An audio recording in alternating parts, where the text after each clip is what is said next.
sees ja on siin samas ka Tartus täna nii. Igatahes pall on mängu pandud, Tammeka ründamus vasakul paremale, seal viga ei määratud. Edmanson kaotab palli, Vidas tuleb palliga, tuleb sealt esimene olukord, aga Alant teeb super tõrje. Nüüd tundub, et otsustab pikemoodi kasuks.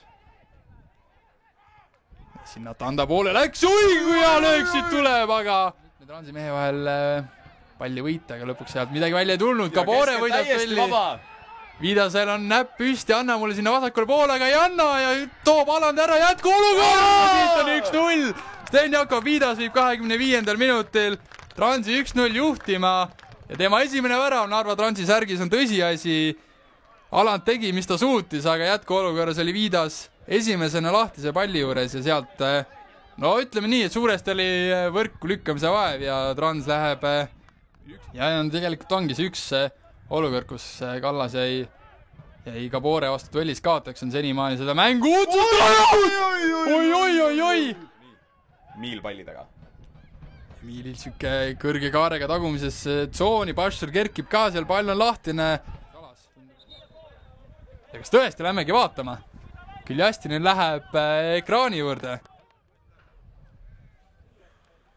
No ja nii on. Tegelikult pall käib vastu Kabore kätt küll. Penalti Tammeka kasuks, nii on.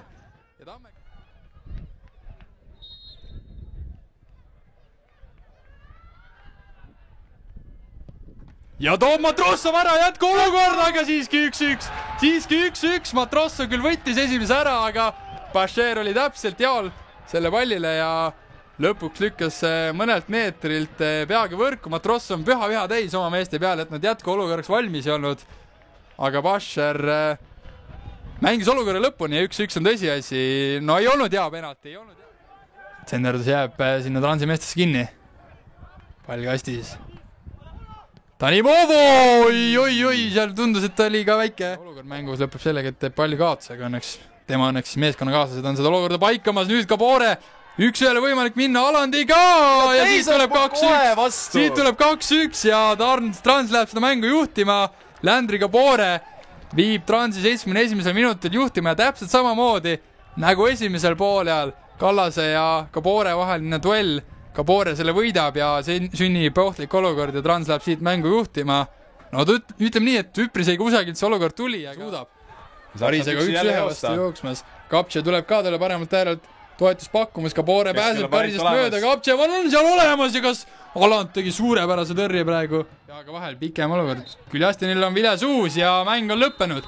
Trans saab rasked, aga seda enam magusamad võidupunktid Tartust kätte. 2-1 võit neile. Viimase ründaja Stenjakov Vidas täna 2-1 võit teile. Palju õnne kõigepealt 3 punkti puhul, palju õnne sinu debüütvärava puhul Transi särgis. Räägi kõigepealt, mis mõtted selle võitlusliku, aga tõenäoliselt magusa võidu järel on? Tammeka ikka raske mäng. Hea 3 punkti on käes ja nüüd saab hea tujuga tagasi Narva minna. Kõigepealt räägime sinu enda väravast ka. Tänase mängu skooris avas sinu esimene värav Transi särgis. Oli see kergendus või mis tunded, mõtted sind peale väravat valdasid? Oli küll kergendus pigem sellepärast, et on ära võetud neid siin mul ja kuidagi andis kohe tuhhi juurde ja oleks võinud veel siin 3 tükki lüüa, aga peaasi 3 punkti on jälle käes ja keskendume järgmise mängu peale. Tundus, et see andis sul päris palju head uut energiat ka, et mõni minut hiljem olid päris lähedalt ka teine lõi, et see oli natukene puud, et kui palju sa mäletad seda olukorda ja mis mõttes sul olid, päris hea löök oli? Ma mäletan, ma tegin puute ette ja mõtlesin, et miks mitte, et võiks vajutada ja tabasin õigesti, aga kahjuks läks posti ja pole midagi hullu. No nüüd teil viimast 5 mängust 4 võitu, olete nendes mängudes lasknud ainult 2 väravat, et kuidas sa ründajana kaitsemänguga, või kui palju sa kaitsemängu teemal rääkida, et kui hästi teil see välja on tulnud? Päris hästi, et me Kaboga seal ees ka töötame, et teha see nende siis kaitsjate nagu elu natukene lihtsamaks ja ma arvan, et tõesti nagu see tiimi, see koostöö ja see kõik on nagu nii nagu tugev, et nagu sellepärast ka 2 need väravad ainult, et nagu et me oleme nagu nii kaitses oleme väga tugevad nagu, et selles ongi nagu jah. 7 vooru on nüüd mängitud Roman Košovski käe all Trans, no ütleme nii, et on üpris hästi minema saanud, et kui palju siis tunned, et teil veel mängupildis varu sees on?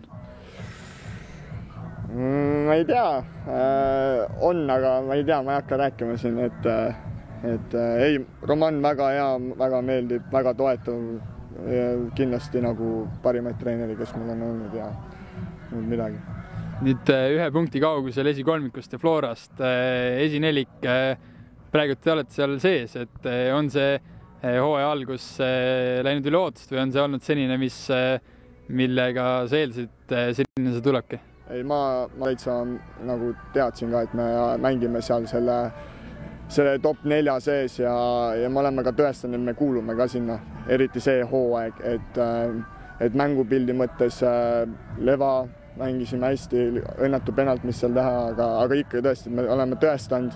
Nüüd järgmine on Kalju, peaks olema ja lähme sinna ka 3 punkti võtma. Paar sõna sinust endast ka, et kuidas ise oled Transi ja sellesse võistkonda, sellesse linna sisse sulandunud, on kõik läinud valutult ja sujuvalt? Ja ei, kõik on väga hästi, et alguses jah, kui mul see pakkumine laual oli, siis loomulikult mõtled, et ma sinna, aga ei, mitte ühtegi halba sõna, väga meeldib seal head tingimused, Narva Kalevi see Kunstmuru väljaka vahetatakse ka varsti ära ja ei, mõnus, ei ütle ühtegi halba sõna. Olgu Sten, aitäh sulle ja palju edu! Tuleb meie juurde ka Tammeka tänane äärekaitse Patrik Enro Veelmaa. Tere Patrik, täna 1-2 kaotus, palju võitlust oli, mis sa arvad, mõtled peale mängu, et mille taha täna punktideta jäämine jäi? Ütlesid õigesti, väga võitluslik mäng ja ma arvan, et siin oligi puhtalt duellide pealt ja nemad suutsid ära lüüa, me ei suutnud. Sinul endal ka võib-olla võrdlemisi teistsugune positsioon täna, et mängisid natuke madalamal, et kuidas ise tunned, et kuidas selle positsiooniga hakkama said? Asjaolude sunnil mängisin seal jah, aga ma arvan, et üpriski soliidselt sain hakkama. No praegu Tammekal üpris keeruline seis, et viimasest 3 mängust punkte pole tulnud, et kuidas võistkonna sisene praegune keemia on? No riietusruumis on meil minu arust kõik korras aga väljakul jah, praegu punkte ei tule, aga ma arvan, et me suudame selle ümber pöörata üks hetk. Oskad ise öelda, et mille taha praegult punktid jäävad iseenesest kaotused, kui üks suur kaotus Vaprusele välja jätta on olnud nüüd 1 väravalised, et nagu võitlust on olnud, mängus olete sees olnud, aga lõpuks on ikkagi natuke puudu jäänud? Ma arvan, et mingid väiksed nüansid, pisidetailid ja ma arvan, vaatame üle ja saame asjad korda. Järgmine mäng Laagriga järgmisel nädalavahetusel, seal on oodata ka tõenäoliselt üsna sellist võrdset lahingut, mis te selles mängus tegema peaksite, et tagasi punktidele saada? Ma arvan, et rohkem duelle võitma kui täna ja siis peaksid punktid meie olema. Selge, Patrik, aitäh sulle ja lasen su puhkama ära!